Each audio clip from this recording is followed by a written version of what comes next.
লোকসভা নির্বাচনের দামামা বেজে গিয়েছে। নির্বাচন উপলক্ষে আগামী 10ই মার্চ ব্রিগেডের জনগর্জন সভার ডাক দিয়েছে তৃণমূল কংগ্রেস, যেখানে প্রধান বক্তা থাকবেন সুপ্রিমো মমতা বন্দ্যোপাধ্যায়। সেই উপলক্ষে প্রচারের জন্য দুর্গাপুরের 15 নম্বর ওয়ার্ডে দেওয়াল লিখন শুরু করলেন বিশ্বনাথ পারিয়ার। বৃহস্পতিবার সন্ধ্যায় এই দেওয়াল লিখনে অংশ নেয় স্থানীয় কর্মী সমর্থকেরা। উল্লেখ্য, সম্প্রতি দুর্গাপুরে এসে সুপ্রিমো মমতা বন্দ্যোপাধ্যায় দুর্গাপুর পশ্চিম বিধানসভার দায়িত্ব দিয়ে গেছেন বিশ্বনাথ পারিয়ারকে। বিশ্বনাথবাবু জানান যে দেশে ফ্যাসিবাদী শক্তির উত্থান হয়েছে, তার বিরুদ্ধেই এই জনগর্জন সভায় সবাইকে যাওয়ার আহ্বান জানাচ্ছে।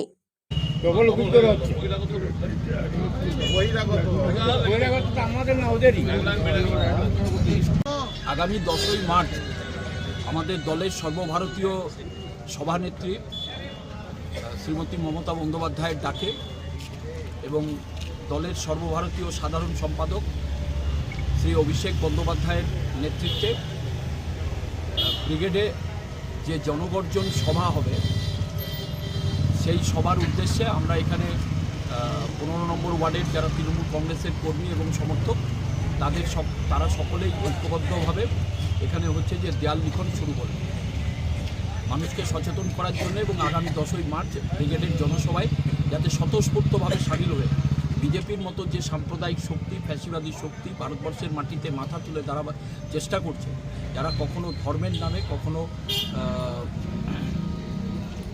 ভারতবর্ষের কেন্দ্রীয় সরকারের যে সমস্ত এজেন্সিগুলো রয়েছে তাদেরকে অত্যন্ত নির্লজ্জভাবে দলীয় স্বার্থে রাজনৈতিক হাতিয়ার হিসেবে ব্যবহার করে বিরোধী রাজনৈতিক দলের নেতৃত্বকে কালিমালিপ্ত করে, তাদেরকে ভয় দেখিয়ে আতঙ্কিত করে লোকসভা নির্বাচনের বৈতরণী পার করতে চাইছে, তার বিরুদ্ধে গণতন্ত্রকে প্রতিষ্ঠা করার জন্য, ভারতবর্ষের সংবিধানকে রক্ষা করার জন্য সেই অঙ্গীকার নিয়ে আগামী 10ই মার্চ জনগর্জন সবাই সকলকে যাওয়ার আমরা আহ্বান জানাচ্ছি আজকের এই দেওয়াল লিখনের।